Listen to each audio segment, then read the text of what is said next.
Yeah, I mean, I think when we spoke, it was like September, and Yeah, we'll head there. there was just no clarity on where we were going and when the entire rollout, what direction it was going to take, how much could we count on in terms of demand for 2024 on our products.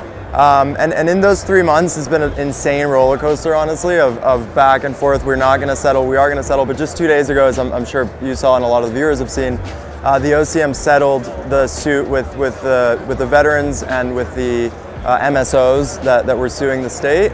Unfortunately, like, part of the suit settlement involved giving them licenses, which is a bit of a tricky balance that they're going to have to contend with, because that more people will come to sue hoping for the same result.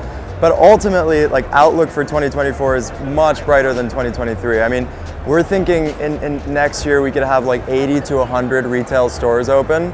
And if the judge accepts the settlement with the OCM, I think that's going to be a reality. There's so many licensed retailers that are ready to go. Yeah. So 80 to 100 stores will be 5 times what we did this year. That would be huge for everybody in the industry, and it would be kind of like a light at the end of the tunnel. If the judge in Ulster County signs off on this settlement, we're going to see in the first quarter of 24 at least like 15 or 20 stores opening January, February, March, and that average is again 4 or 5 times what we had last year, where we had 2 stores open in that first quarter.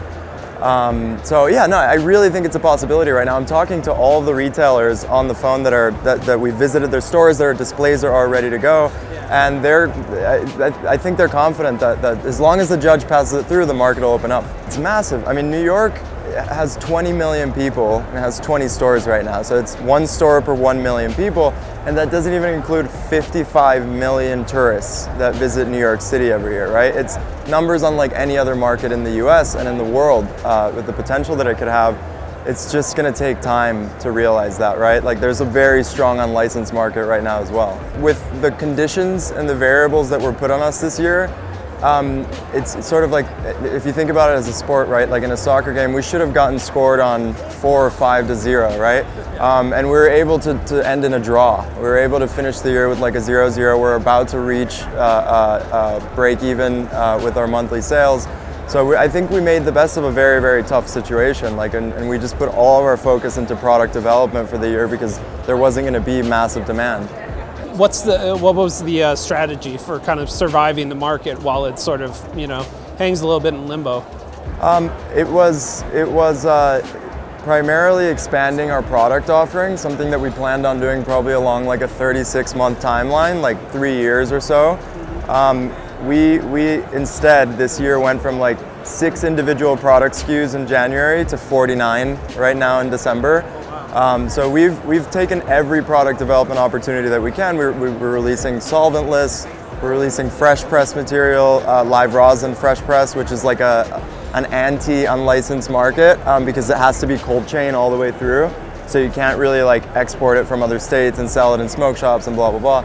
So it's been expanding the product line and having next day delivery for our stores, so that they consider us right away when they're thinking about inventory, right? Like, that's all we've been able to do. It's just like keep the stores happy and offer them a wider array of oil-based products, right? We only make oil-based products. So then in 2024, the strategy is primarily to finish solidifying the 49 SKUs that we've put out, to improve on the packaging, on the marketing, because we've created that foundation of products already this year. Yeah. Sure. Speed to market is the most important thing for us when we're thinking about product development. So like on the production side, as long as we have everything in order there and we're going to be compliant, our package label claims are going to match everything.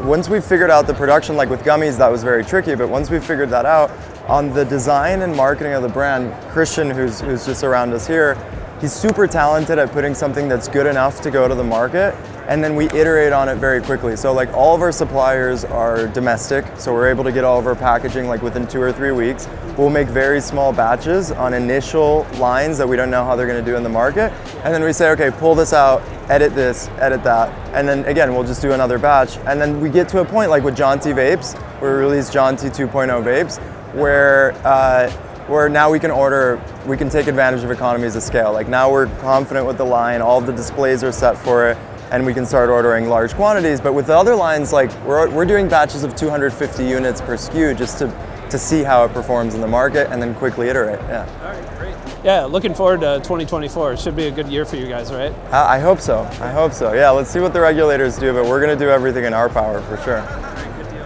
Thank you so much. Yeah. All right.